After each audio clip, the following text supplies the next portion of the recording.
Hello Nation, and welcome back to the Homestead. Well, today I want to share with you an interview that we had with Billy from Permaculture Farm at the Farm Where You Live conference that was held in Clemson this past weekend. This interview is packed full of a lot of good information and two dudes that got to meet each other and developed a friendship. So check it out. All right, y'all, so I'm here with Billy from Permaculture Farm. Permaculture Farm, Mr. Permaculture Pimp Daddy over here. So I was really excited to get to finally connect with you and meet with you, man. I stumbled across one of your videos last year, the year before last, and it was when you were going to do the coupon codes with the names. And I was like, I subscribed, right? I said, I gotta watch this guy. I love this guy. You don't pull any punches, and you just tell it like it is. And then, but the most recent one that I got to see was on the tree head. You've done it before.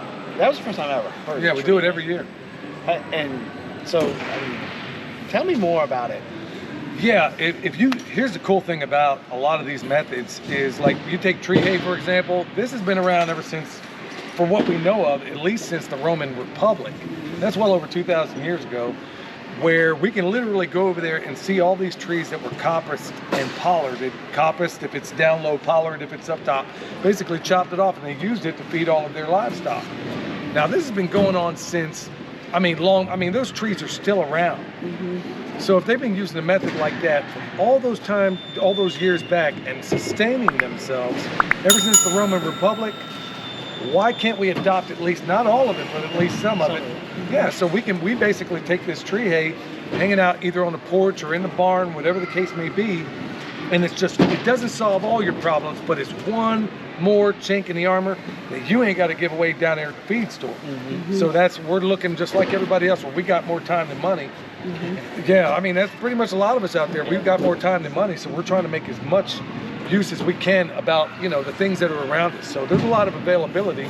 You just got to go out there and look. And you've never had any health issues or anything with your animals? No, if anything, we've increased the vitality of our animals, because there's a lot of these oak leaves and some of the tannins in these things that basically provide something of it's another barrier that in their gut those parasites got to work through in order to get to the animal.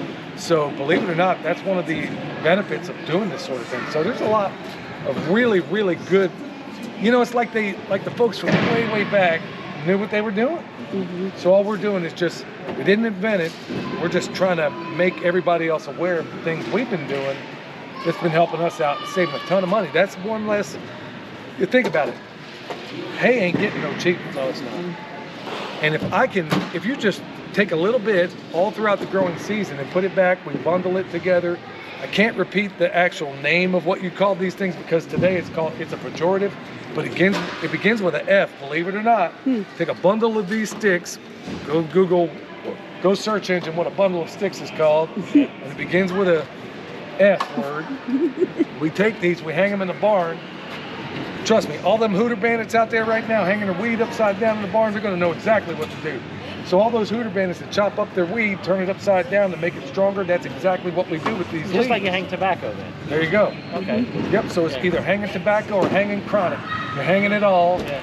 And depending on what you're going to do with it, it makes it more concentrated, absolutely. Thanks for telling me that. So we're here at the Farm Where You Live conference, and this was our first time here at this one. We were at other conferences in the past, and this one just had more of a community sense to it. It was really nice, where you had everybody talking to each other and helping one another and sharing tricks and trades and stuff like that. What did you get from this conference? Because this is what, your second or third? This is my third one. I was here at the very first one, I believe, and I've done everything from pig processing to you name it. What I love about it is it always comes down to community. I get to meet somebody like yourself. We didn't know each other before today. There were some other folks that came up, didn't know them before today. All of us live in little enclaves. Many of us live in like a place where we feel like we're this little island in this ocean of a bunch of other people and they don't understand what we're doing. But you come to a place like this, it's 100% guarantee. I don't care if it's this festival or any other. It's 100% guarantee I can walk up to any stranger, no matter how introverted that person may be, and say, hey, what do you do? And you're going to see them come alive. And right off the bat, you already know that you got something in common with that person because y'all came to this same thing. Because almost certainly everybody is an outlier where they come from. You come here, maybe not to find community, maybe you came here to go see a class, learn something you didn't know. And then it's like the icing on the cake, it really is. So I talk to you and realize we got a whole lot in common. Yeah, we do. And then talk to some other folks, realize we got a whole lot in common. And before you know it, with just an investment of a few hours at a festival, I just made myself a community I didn't have before I walked in this door. That's true. And one of the things I didn't know about you that I learned when talking with you is that you have a butcher's background. Yeah. So I would love to get up with you this winter when we start doing pigs, invite you down, come down, and Yeah, I'd love to help. And show us your way of doing it versus how we do it, because I mean we learned through the school of hard knocks. We just did it, kind of thing, you know. And so there may be some tricks that might make some stuff that we do a little bit easier, and also help us reduce some of the waste that comes with it. I love doing that because we basically cross-pollinate, all of us. Every time I do one of these, I learn something. Even though I got a lot of experience in this, I was working with Ben Holler a while back at the Holler Homestead. He showed me this one little trick about how he got the toes off. I'm like, I've never seen anything like that. And then he learns from me this little trick I showed him to separate the Boston butt from the picnic ham, where you look for this little artery, and if you can find that artery. So what's cool about this is that I guarantee there's going to be something you learn, something I learned out of you, out of the way you do it, that I didn't know.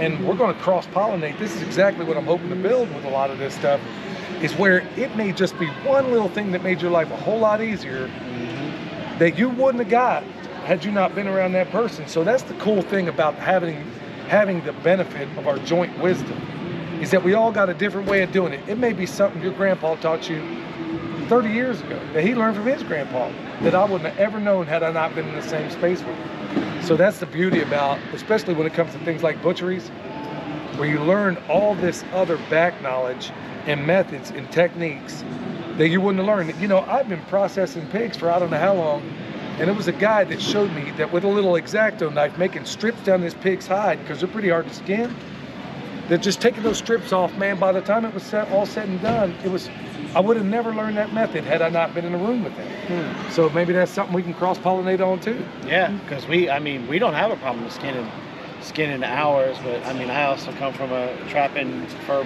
collecting background, so skinning to me it's nothing. Same way, I don't mind skinning, but this just made it way quicker. Yeah. I mean, my daughter can skin a pig in about 10 minutes. Yeah, she's 10, 15 fast. minutes. That's what I'm talking about. Yeah, it's just quick. So yeah, but because the first thing I thought of was that sounds like how you do a catfish. That's exactly how you do a catfish. Yeah. That's essentially, he's doing on a pig what you would do on a catfish. That's exactly how you do it.